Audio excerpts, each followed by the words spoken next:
com.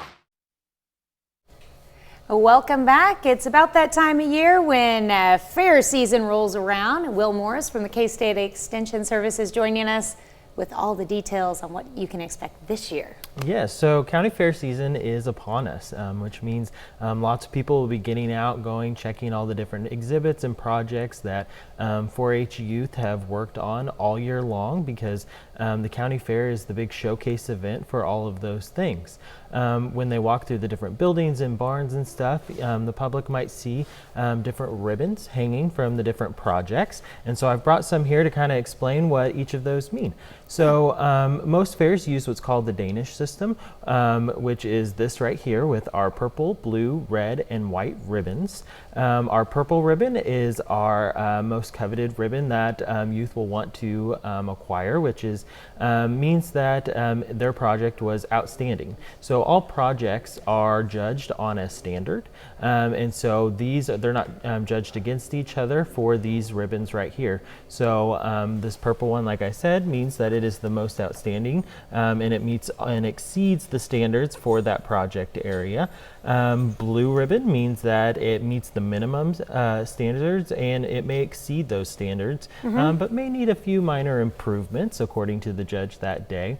A red ribbon means that it doesn't quite meet the minimum standards, but it's still a good project, and there is some improvements. And then a white ribbon means that they've got some work to do on that project because it's not meeting any of those standards for that day. Can there be more than one purple? Absolutely. So with more than one purple means that, like I said, because it's judged on a standard, and they're not necessarily judged against each other. So when a youth comes up, like if you were judging one of my projects right now, you would judge it based off the standard within that fair book, and say if it meets it or not. Now, a time when the projects would be judged against each other would be when you would be going after something like this, which would be a rosette. These are highly coveted. Means, Yeah. you know, you are the grand champion. Some reserve champions, they may vary based off your fair. So if you see one of these hanging from an exhibit, that means that they were exceptional and may be the overall champion for that day. Now you can, like, the fair is a chance for, like,